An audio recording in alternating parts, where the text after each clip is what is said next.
ஜாங்கிரி பண்ணலாமா? ஒரு 200 கிராம் உளுந்தை நல்லா கழுவிட்டு ஃப்ரிட்ஜுக்குள்ளே ஒரு 3 மணி நேரம் ஊற வச்சுருங்க. அப்புறம் நல்ல மையாக நல்ல சாஃப்டாக வெல்வெட்டியாக அரைச்சி எடுத்துக்கோங்க.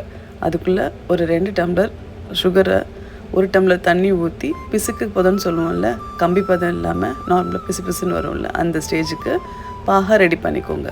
இதுக்குள்ளே நல்லா சாஃப்டாக அரைச்ச மாவை இன்னும் 2 தடவை கைவிட்டு கலந்திங்கன்னா நல்ல ஒரு சாஃப்டாக இட்லிக்கு வர மாதிரி நல்ல பொதப்பதான்னு வரும். அது கூட ஒரு 4 ஸ்பூன் கார்ன்ஃப்ளவர், கொஞ்சமாக கலர் சேர்த்துட்டு ஒரு பைப்பிங் பேக் இல்லைன்னா வீட்டில் ஏதாவது பால் கவர் இருந்தால் கூட அதில் போட்டுட்டு கார்னரில் ஓட்டை போட்டு இந்த மாதிரி 2 சுற்றி பக்கத்தில் பாக நல்லா வெது வெதுப்பாக வச்சுருக்கோம் இல்லையா, அதில் போட்டு பெரட்டி ஒரு 2 நிமிஷம் தான், அதுக்கு மேலே ஊற விட்டுறாதீங்க.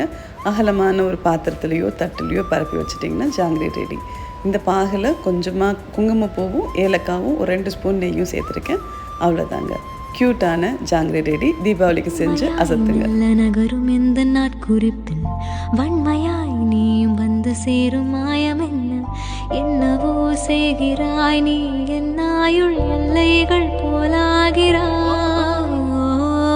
காந்தமா என்னை ஈர்க்கும் உந்தன் அன்பு இன்று சாந்தமா என்னை கட்டி போடும் ஜாலம் என்ன, கேட்கிறேன் கூரடி பெண்மையே.